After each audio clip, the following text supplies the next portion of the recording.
aside from the deficit, the big issue was the type of borrowing. That borrowing was covered through largely commercial lending. And the reason why it was covered through commercial lending is when Kenya surpassed an income per capita of $1,000 and above, $1,000 in a year. Kenya was categorized as a low middle income country. If you all remember at that time there was a discussion called rebasing the economy. So the economy was larger, and then it meant Kenya could not access those loans that are available for what we call the heavily indebted and poor countries. So that's when we started. You saw Kenya going for the first Eurobond. Then there was some syndicated loans. So borrowing. So first we were borrowing at a larger scale. Then secondly, the borrowing became short term because commercial lending is not a long term instrument. It's not like what multilateral bodies would offer or countries bilateral. Some countries can offer.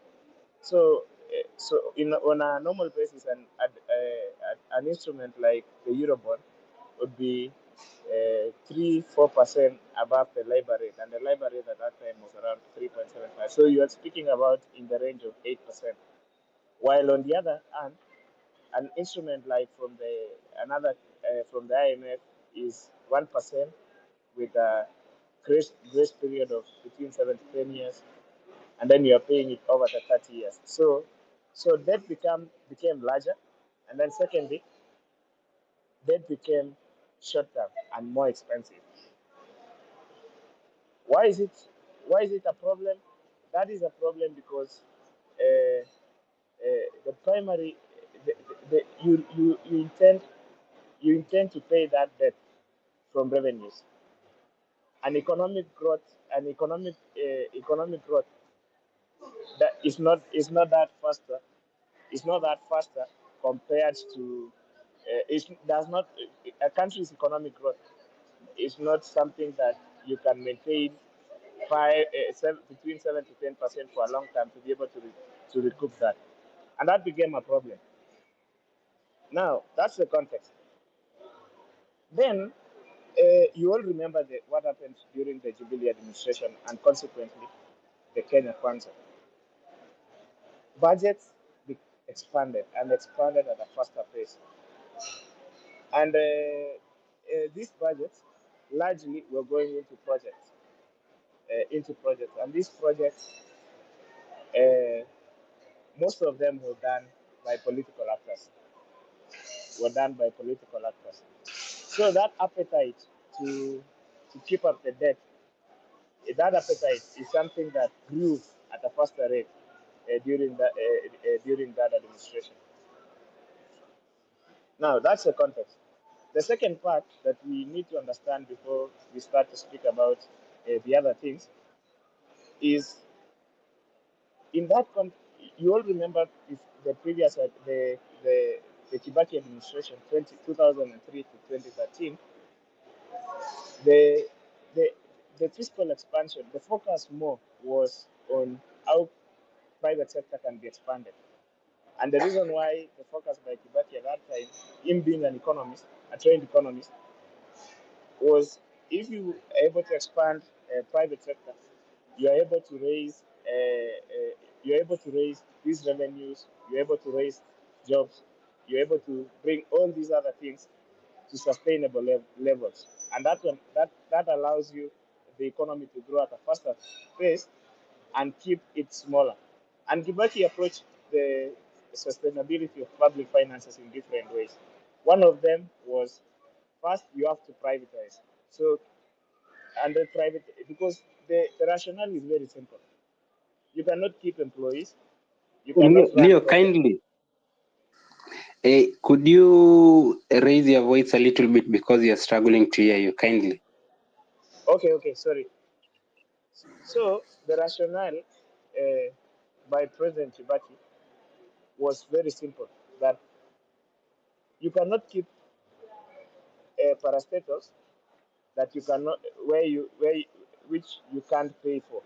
You cannot pay for pending bills, nor pay for continue paying those salaries. So for it to be sustainable, he handed some of those assets to private sector. Some of them, as we all know, one of them Safaricom, another one being Safaricom, Kenya, Kengen. He divested several banks. He also divested Kenya Power and Lightning. Several other institutions were actually taken off government books. And that one created the fiscal space. And that allowed now private sector growth. And that's when you saw some of the highest growth rates in Kenya's history within that period, save for the 2007 and the crises that followed thereafter. And that's the gist of the issue. So by the time uh, it was by the time the, the new administration in 2013 came into place, debt servicing for every 100 shillings that was raised as revenue, debt servicing was close to 20 shillings. 20 shillings for every 100, down from 46 for every 100 when Kibaki came in. So that's a debt sustainability plan. And that means that governments have to be modest. That's why if you go around the country, there are very few projects that you can actually identify Kibaki with. And that's not a bad thing per se, because government should only focus in things that matter. And some of the things that matter include the free primary education that some of us, me included, benefited, and we were able to go to school because of that. So that's the issue. But now, come 2013, there's something that we call in economics fiscal expansion. There was rapid scaling up of the budget, and the idea was the notion that that the Jubilee administration at that time was, we'll build infrastructure, then investors would come, which is not something that for those who understand investment, finance, investment, uh, generally, it's not something that happens. You attract capital, and then the size of the economy allows you to keep certain level of infrastructure. That's why if you go to Turkey, you will see a different kind of infrastructure.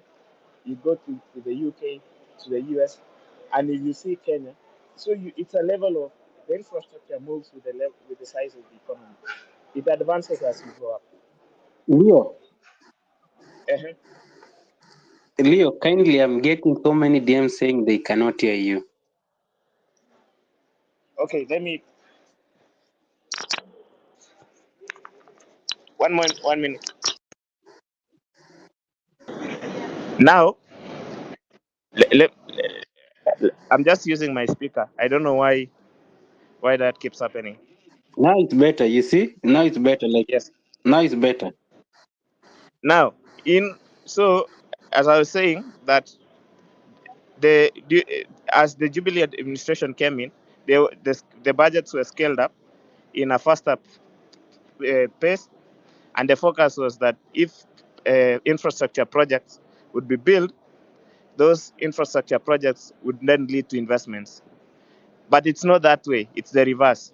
You attract first investments, and then you scale those infrastructure projects as revenues come in and the economy becomes bigger. So, and that's when now those, so there's a simple rule uh, developed. We call it the monkey rule. MANKIW, after a famous economist called Gregory Mankiw. The monkey rule. It's very simple. Your fiscal deficit, which is now the difference between the expenditure and revenue that is going to be raised, should not be higher than economic growth. So if you are growing at 6%, your fiscal deficit should be lower than that. As I've told you, the entire period for until COVID-19, fiscal deficit was higher than economic growth by between 4% to 6% of GDP throughout the entire period. And that creates a Ponzi problem. Like it's like you're earning 100,000 and then you keep spending 150,000, and new income is not coming in. It means at some level you will have the default, and that's now where Kenya is today.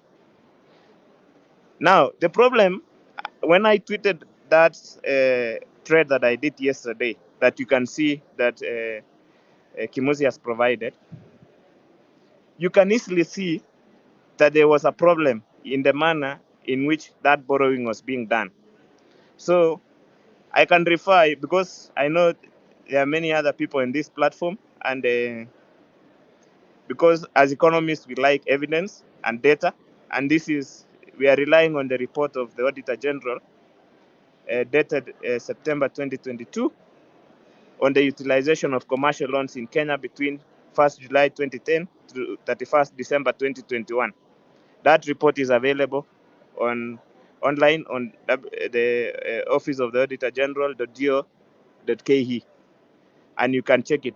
So we are not discussing something that is in the thin air. Now, in that report, the Auditor General identified some key things on the manner of which debt was procured. That's now on the commercial side, because that debt was, when budgets were being scaled up and they wanted to fit it within timelines of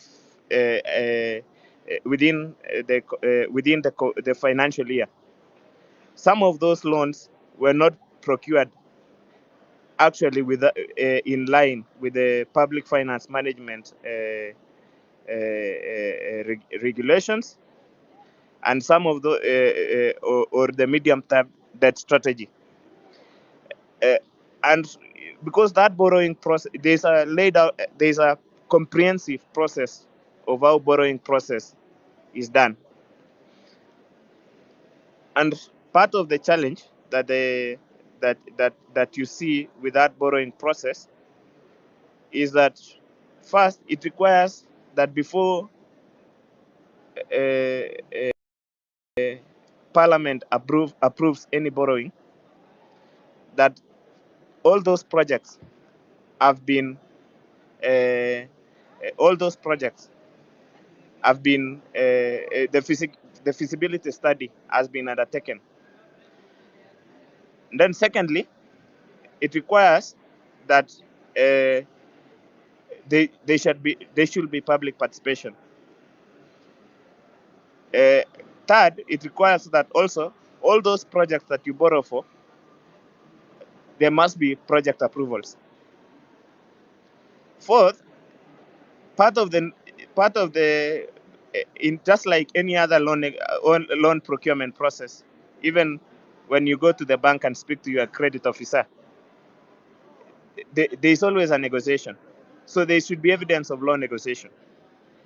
And then fifth, and the most important one of all, is that there must be a legal opinion and clearance details. So when the Auditor General looked at 39 loans, 16 of those loans at $10.7 billion. It was procured in USD, $10.7 billion, but it's various lenders, not necessarily, even the Chinese loan was also procured in USD. And then there was one loan, 1.1 billion South Korean won, and then there were 22 loans procured in euro. In euro, 2.57 billion. All those commercial loans between 2010 and 2021 in Kenya shillings equivalent, using the denomination as of when the report was produced, was Kenya shillings 1.3 trillion. But now, the Auditor General, when the Auditor General scrutinized those loans, only 18 out of 32 that were sampled had feasibility studies, and those 14 and then the rest 14 were not provided for audit review. Then for public participation, there were there was only 10 out of 32 loans. 10 out of those 32 loans that had public participation documents that showed there was some evidence that public participation was undertaken. The other 22 did not. The third is for the project approvals, only 11, only 11 out of an ad sample ad approvals, 21 did not. And then for in terms of negotiations, out of those 32, only two out of 32, only two provide only two, the Sondu Miriu Hydro Project and Sangoro Power Plant, had documents on loan negotiations. The others did not. For legal opinion stroke clearance details, only five had legal opinions. The rest 27 did not have. And then, as you all know, you're asking yourself, and if you're following, that is on page 6, the first 6 pages of the report. Then that's where the accountability question. There are people who are supposed to do all this, and now where were those? Then the second issue that I wanted to highlight from that trade that I did yesterday is on the capacity of the office of the public debt management office. Ideally, when there is a process in the early 2010s that was called the PFMR reforms, which is the public finance management reforms. And the general idea for the PFMR reforms was that we are going to have a financial architecture that is transparent. And that financial architecture would be transparent because we are giving autonomy to certain offices. In one of those offices was the public debt management office. The idea was this should be handled separately from National Treasury. But the political powers at that time prevailed, and the public debt management office did not end up being autonomous. And it ended up now at Treasury. Some of the things that the Auditor General noticed is that the public debt management office was not properly resourced and with requisite staff. And that he noted that, for example, it had a staff establishment of establishment of more than 20. Kimuzi, can you hear me?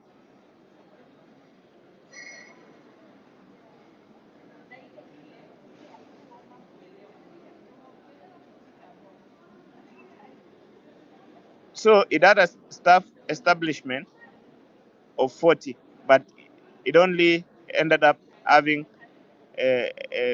less staff than that, but also they did not have requisite staff. And given the fact that the working environment, the PDMO had as high staff turnover. And this one has implications. This one has implications from what I'm going to say next. So, for example, the Auditor General noticed that there were inaccuracies in loan capture in what they call the Commonwealth Secretariat Debt Recording and Management System. So the DRMS and the physical loan files. So the treasury keeps the department keeps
Leo, you can take over. I don't know why. Take over. I don't know why. Take over. I don't know why. Take over. I don't know why. Take over. uh, so thank you, Kimuzi.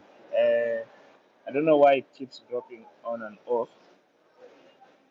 Uh, I wanted so today's issue, uh, just to start off, is on public debt, and public debt is an important issue in Kenya now, given the fact that Kenya is in a fiscal crisis, and a fiscal crisis means, to use in basic terms, is to say that a fiscal crisis is when expenditure supersedes revenue, and and it becomes a debt crisis when now debt is a significant part of your spending. So Kenya is in that instance. The first signs that were seen that there's going to be a problem was in 2014. Largely, the reason why most people, the reason why at that time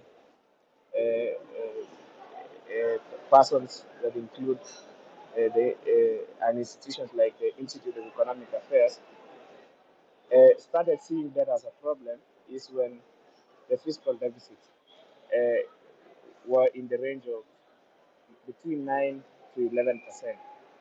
Now, let me start first by saying what is a fiscal deficit. A fiscal deficit is, you see, the way government has a budget. Let's say for this year, uh, close to 4 trillion, 3.9 trillion. The the deficit is now the difference between that expenditure and what is going to be raised in revenues. That deficit is always covered through borrowing. At that time, that deficit was in something, it used to range between 600 to 1 trillion. And why? So that deficit again is future taxes, and it's not like future taxes in the horizon, like after 20 years, but in the shorter term. So that so first, Kenya's deficits were large. Then the second issue, again to explain, uh, aside from the deficit, the big issue was the type of borrowing. That borrowing was covered through largely commercial lending, and the reason why it was covered through commercial lending is when Kenya surpassed an income per capita of $1,000 and above, $1,000 in a year. Kenya was categorized as a low middle income country. If you all remember at that time there was a discussion called rebasing the economy.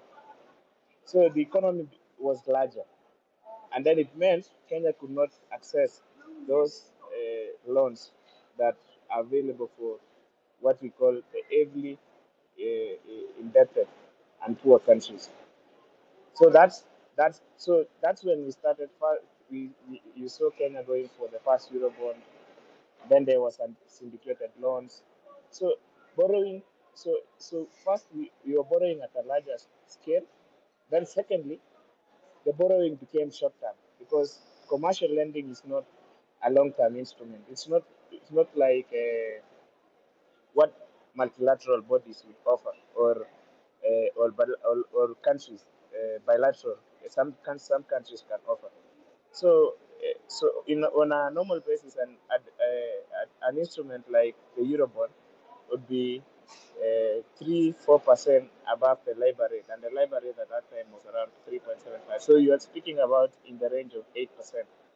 While on the other hand, an instrument like from the IMF is 1% with a grace period of between 7 to 10 years, and then you are paying it over the 30 years. So debt became larger, and then secondly, debt became short term and more expensive. Why is it? Why is it a problem? That is a problem because uh, the primary, you intend to pay that debt from revenues, and economic growth that is not that faster. It's not that faster compared to it does not a country's economic growth is not something that you can maintain between 7 to 10% for a long time to be able to recoup that, and that became a problem. Now that's the context. Then you all remember what happened during the Jubilee administration and consequently the Kenya Kwanza. Budgets expanded and expanded at a faster pace. And these budgets largely were going into projects. And these projects, uh, most of them were done by political actors. So that appetite to to keep up the debt, that appetite is something that grew at a faster rate during that administration. Now that's the context. The second part that we need to understand before we start to speak about the other things is in that you all remember if the previous the Kibaki administration 2003 to 2013, the the the fiscal expansion, the focus more was on how private sector can be expanded. And the reason why the focus by Kibaki at that time